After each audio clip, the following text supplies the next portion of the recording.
more than one story. Okay. So let's talk about Bremsstrahlung, right? Because this is the second way we can create X-rays. What is the first way to create X-rays?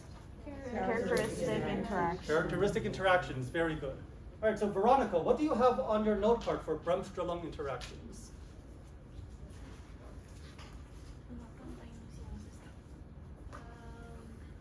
Interaction where a filament electron is attracted to the nucleus, Okay, and it causes it to slow down and change direction. very good. So the key here is that the electron slows down. Right?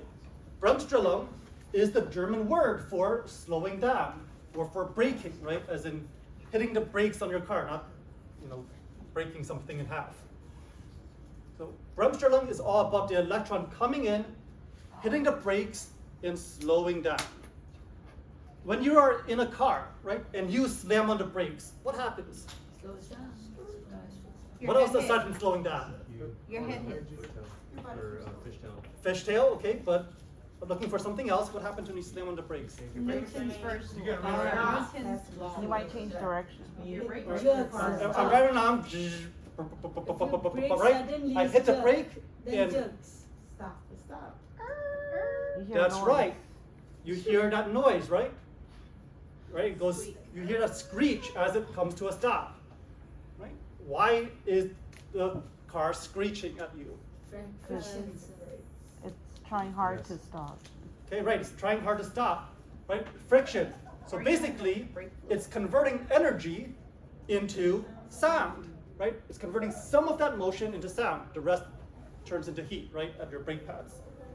But the idea here is that anytime we brake, energy gets released, right? So when you brake, your car releases energy in the form of sound and heat. When an electron brakes and slows down, it releases energy in the form of what? Photons, and specifically X-ray photons. So this is our second way to create X-rays, right? The first way was we knock out an inner shell, K-shell electron, new electron jumps in, and it releases energy.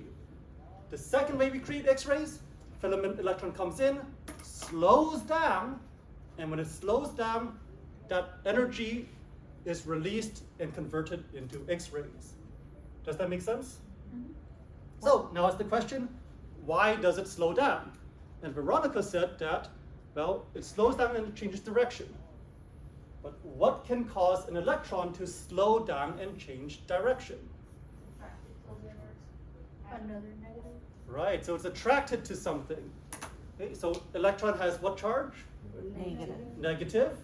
And if it passes by the nucleus of an atom, what charge does the nucleus have? Positive.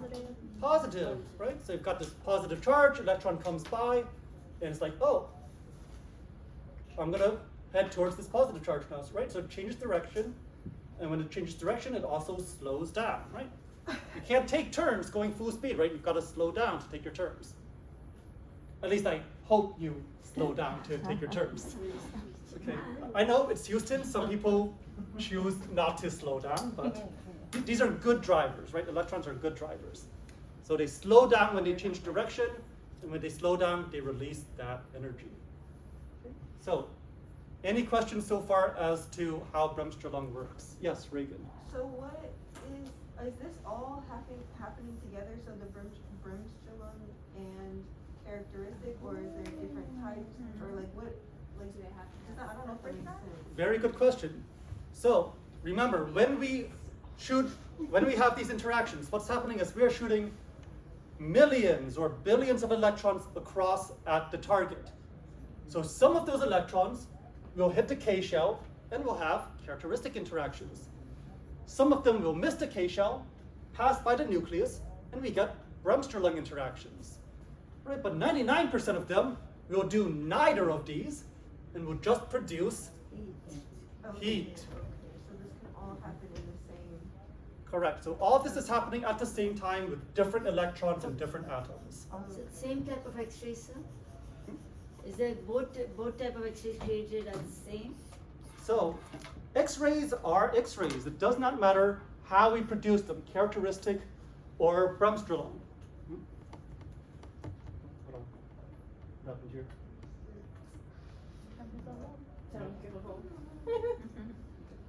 Refresh. So this one does not kick out an electron. Correct. This one does not kick out an electron. But the X-rays produced are just X-rays. There's no real difference between a characteristic X-ray versus a Bremsstrahlung X-ray if they are the same energy, right? You've got a 57 kilo electron volt X-ray caused by characteristic, 57 kilo electron volt X-ray caused by Brems. They act the same way. They're just X-ray photons. That's all they are. Right? Just different ways to create them. But yes, all of this is happening simultaneously. You have characteristic going on, you have Brems going on, and you have heat production going on. Right? Just different electrons interacting with different atoms. Yes, Jay? So low energy Brems photon would be considered anything outside too much. of the K It's shell not. or like anything No. further away? So don't take this Kind of as literally. This one. So True. Jay brings a good question. How do we get different energy Brems photons? Right? What determines the energy level of the X-rays created by Bremsstrahlung interactions? In characteristic, what determined the energy of the X-rays created by characteristic? KVP. So the KVP, so were we able to knock out an inner shell or outer shell electron? And what else determined the energy of the X-ray?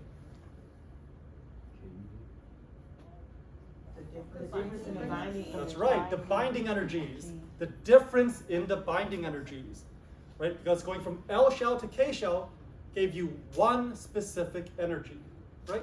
Going from M shell to K shell gave you a different specific energy. So it's the difference in the binding energies that determined what the energy of the X-rays would be. In Brems, what we have is the slowing down of an electron. So what determines the energy released is how much it slows down. If it only slows down a tiny bit, how much energy do you think it gives off? A tiny bit. That's right. If it slows down by a lot, if it like comes to a stop, slams on those brakes, how much energy does it give off? A lot. A lot. Okay, so how much it slows down and changes direction determines how much energy we create through Bremsstrahlung interactions. So if the if the electron comes really, really, really close to the nucleus, it's going to slow down a lot because it's going to be really attracted. It's going to have a big change in direction. So if an electron gets close to the nucleus of the tungsten atom, will the X-rays produced be high energy or low energy? High energy, because it slows down a lot, it has a big change in direction. If the electron is kind of far away from the nucleus, it slows down only a little bit, it changes direction only a little bit. How much energy will it release? Little. Only a little bit. Right? So what determines how much energy it gives off is how much it slows down, how much it changes direction, and how much it slows down is dependent on how close it gets to the nucleus. The closer it gets, the more it slows down and the more energy it gives off. Okay, so remember these two steps, right?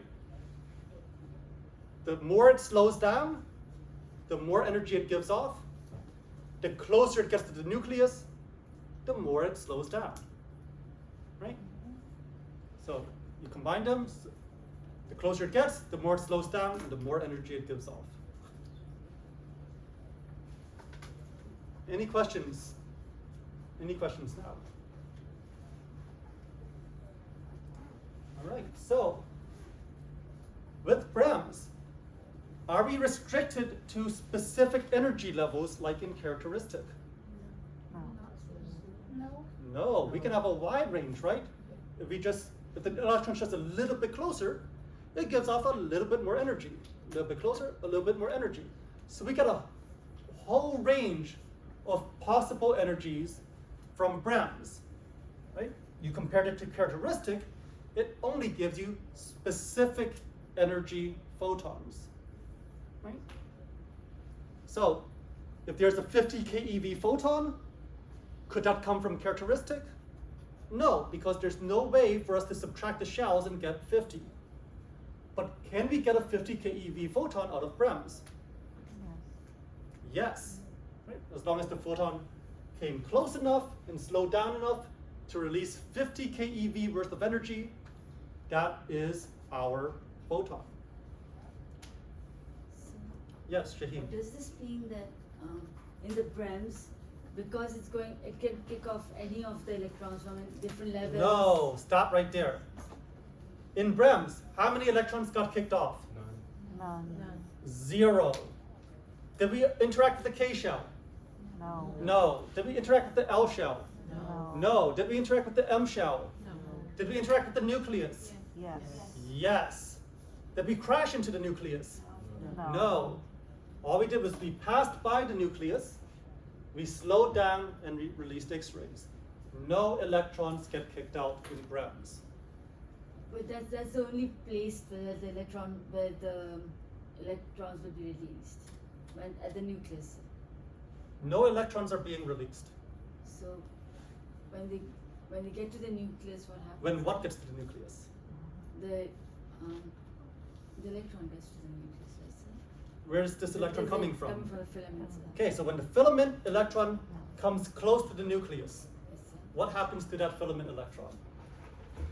Because it's attracted to the positive, so it must be getting neutralized. It does not neutralize. They are not crashing into each other. It passes by the nucleus. What happens?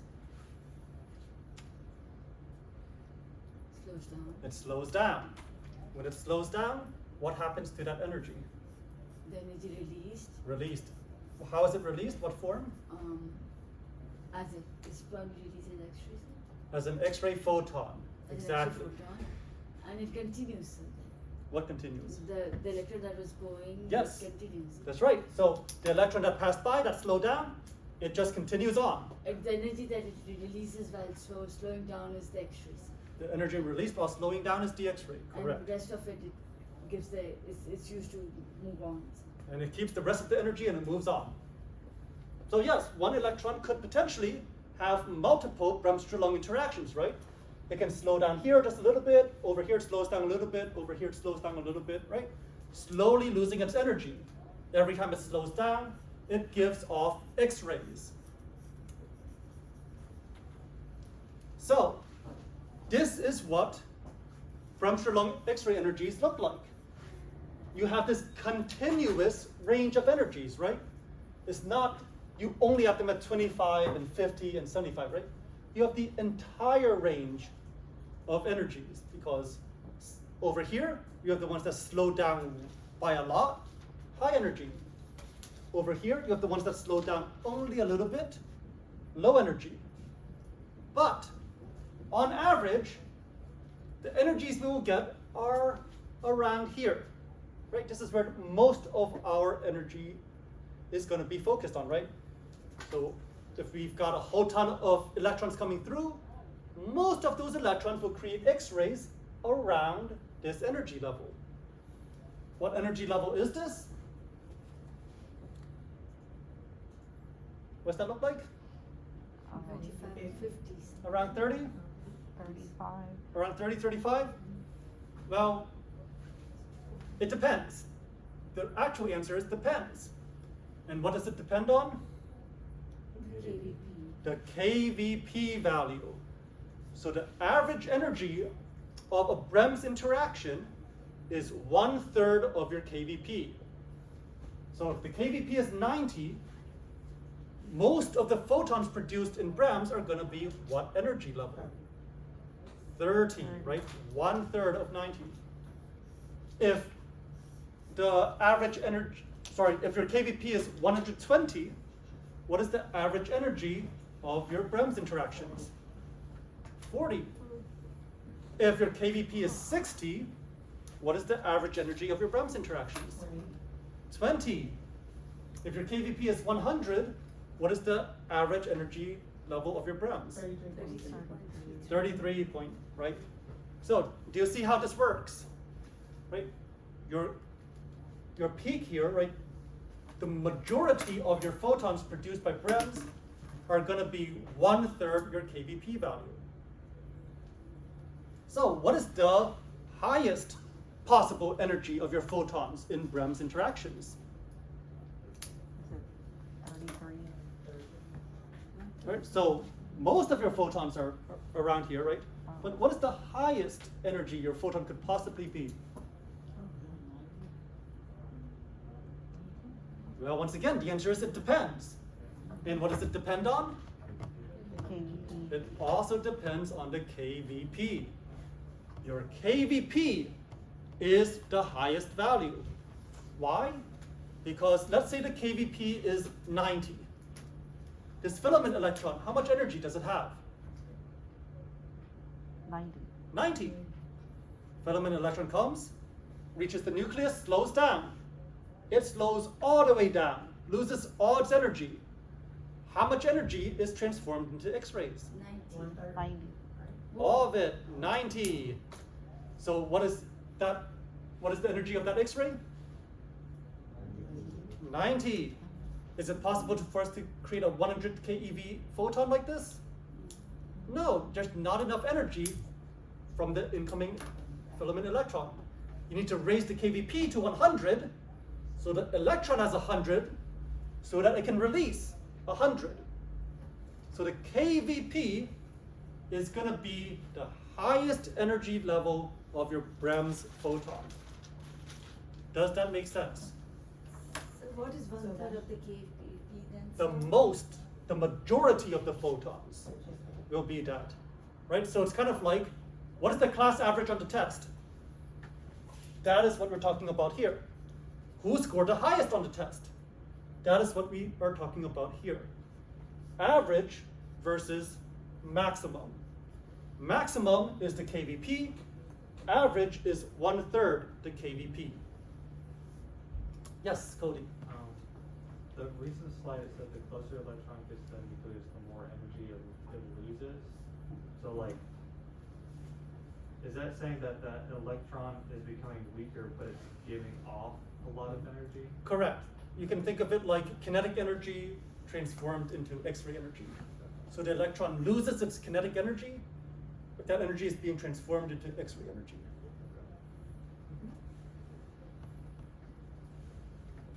So, are we clear on how KVP affects Bremse-Strelung interactions? If I have 90 KVP, what is the highest energy photon I can create? 90. 90. What is the average energy photon I will 1/3 create? of 90 is 30. 30. What about with my characteristic interactions? If I have 90 KVP, what can I affect on my tungsten atom? That K-shell. I can affect a K-shell, correct? Mhm. So can I also create characteristic interactions? Yes. Yes, I can.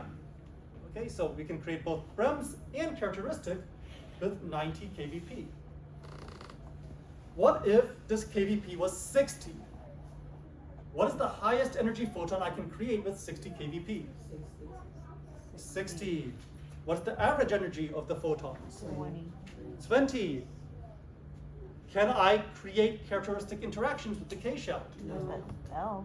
No, no longer, right? K-shell requires 69.5.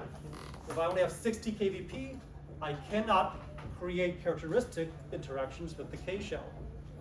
So, 60 KVP, most of my X-rays will come from Bremse, right? Pretty much all my X-rays will come from Bremse. All my high energy X-rays are going to be Bremse. Why? Because I can't do the K-shell characteristic interactions. Yes, What about Shamika? the L? Get this 1/3 number. Where y'all getting it from? It just is. So what am I dividing? I know from By if the my KVP. is 60. Uh-huh. So 1/3 of 60. 60 divided by 3. Why you just come right there? 60 divided by 3. That's, You doing 1/3. that's right, 1/3. Oh, Jesus. Okay. All right, but sorry. But it can Yeah. affect the L shell, so that it can still be a cascade, right? Correct. So this 60 could affect the L shell. The only problem is that if we do affect the L shell, the energies we get out of the L shell are going to be much lower, right? It's going to be like 12 keV or below. And with X-rays, we want to work with high energy X-rays. So In unless fact, we're you gonna- get a high KVP, you wouldn't be able to even affect the K shell, and then even if it's high, it has to be really high for you to get a high energy, right? That's the difference between the KVP and the K shell. Because usually you will get average Correct? energy. So, So if you had 100, Okay. right? Yes. You can affect the K shell, Mhm. but you're only gonna get the amount of energy between the difference of the two, right? Very So good. that's still not really high, so you probably get higher But you're ones still from gonna have Bremsstrahlung interactions. Very good. So, like Charles said, it doesn't matter how high your KVP goes, the highest energy photon characteristic interactions can give you is around 69.5, right? From your P shell to your K shell. That's the highest energy characteristic can give you. Even if you go up to 120 kVp, characteristic is hard stuck at 69.5. But Brems gives you the whole range. You go up to 120 kVp, you can create 120 keV photons with Brems. So yes, Brems will give you the majority of your useful photons, right? Your useful X-rays. But how do you know it's going to give you the maximum or the average? So it just follows this sort of distribution. So as you shoot your photon or your electrons over from cathode to anode, right? Some electrons are going to slow down by a lot. Some electrons are only going to slow down by a little, but the majority of them will end up slowing down by about this much to give you about this much energy, right? And depending on your KVP, it's always going to be about 1/3 your KVP. That's where your average energy value will be. So some photons will give you 90, some photons will give you 0. But most of them will be somewhere around 30. That's less than 69. That is less than 69. That's true. But if you look at 69 here, right? Even if we have 69, if we want our high energy photons, we have no choice but Brems.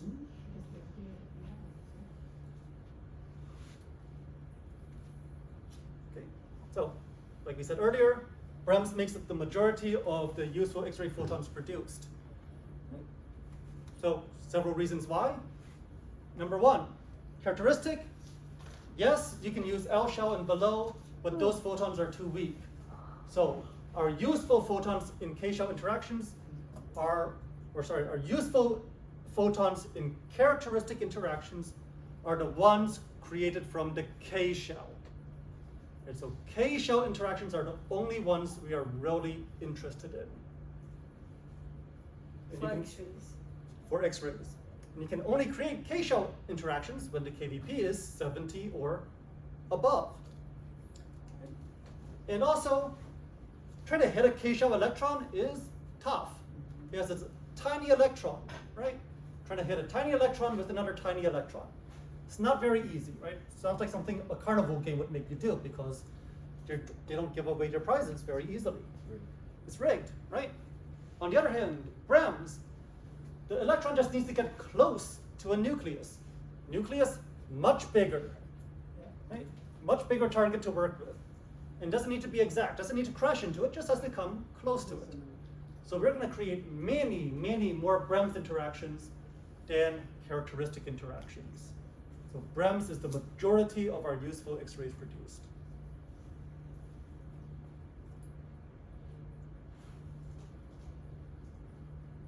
Are we okay with this? Because there are more, because there's more KVP surge, so then more than 69.5, So that's why REMs can only produce that 69.5.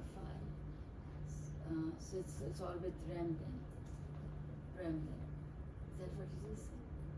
Because when the X-ray, the filament is throwing the electrons for creating X-rays. So only till 69.5 can be produced from the others, the interaction characteristic interaction. So, And but because there's so many more electrons at a higher kVp, so that's why the more is produced from the other method, the Brem methods. no, the electrons are not at different kVps. Okay, so stay after, we will talk about it. Okay. All right, but in summary, if we were to compare characteristic and Brem's, right? With characteristic, the filament electron interacts with an orbital electron. In Brem's, the filament electron interacts with Nucleus. the nucleus. Okay? Where do we get our energy from? They're created from the energy caused when electrons move between orbitals. What about Brem's? It slow down. Slows down. That's right. Electron energy released when the electron slows down. Okay. So what kind of energy photons can we get? Only set values for characteristic, right? Yeah. How about for Brem's? Wide range. Wide range of values. Okay, so this is our comparison or contrast between characteristic and Brem's. Make sure you know what is being interacted with, where the energy comes from, and what the energy is like.